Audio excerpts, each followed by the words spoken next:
लेकिन सर जैसे कि आप बता रहे हैं कि अमेरिका ये चाहता है कि वो किसी भी तरीके से ये वॉर जीते और हर संभव कोशिश यहाँ पर उसकी तरफ से की जा रही है, लेकिन कहीं ना कहीं अगर पूरा सिनेरियो पर गौर किया जाए तो अमेरिका इस समय पूरी तरीके से अलग हो चुका है। कोई भी देश, यूनाइटेड नेशन इनफैक्ट जो सपोर्ट में नहीं खड़ा है, तो ये वॉर कैसे जीती जाएगी?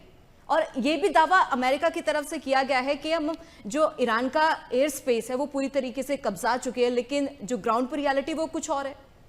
देखिए, दो चीजें हैं, आपने बड़ा अच्छा किया। सबसे पहले यूनाइटेड नेशंस को मैं डायनासोर के समय का रेलिक मानता हूं। वो न्यूयॉर्क में सबसे महंगा रियल एस्टेट लेके बैठे। पिछले 70 सालों में उन्होंने कोई युद्ध नहीं रोका। दुनिया में वो दो पड़ोसियों की लड़ाई हो, देश की तो बहुत बड़ी बात है, दो पड़ोसियों की लड़ाई नहीं सुलटा सकते।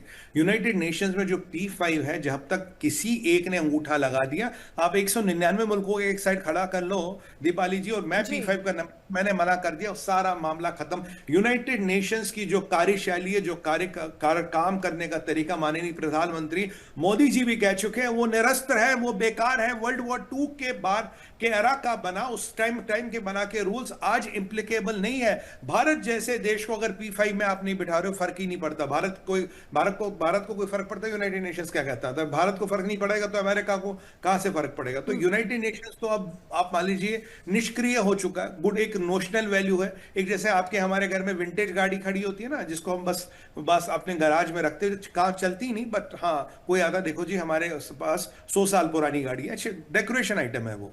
अब ये तो पहली बात रही यूनाइटेड नेशंस की। अब दूसरी बात, अमेरिका अपने युद्ध अकेले लड़ता है, अलाइज के साथ लड़ता है। अमेरिका के पास अपना मिलिट्री पावर है, इकोनॉमिक मिलिट्री पावर है।